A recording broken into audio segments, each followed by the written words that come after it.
আজকে বাসার জানলা দিয়ে দেখলাম যে মানুষে মাছ ধরতেছে, কত সুন্দর পানি, মাছ দেখে খুব আগের দিনগুলোর কথা মনে পড়লো।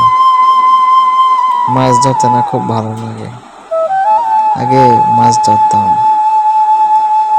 এখনো দেখলেই মাছ ধরতে মনে চায়। গ্রামের দৃশ্যটা খুব ভালোই লাগে।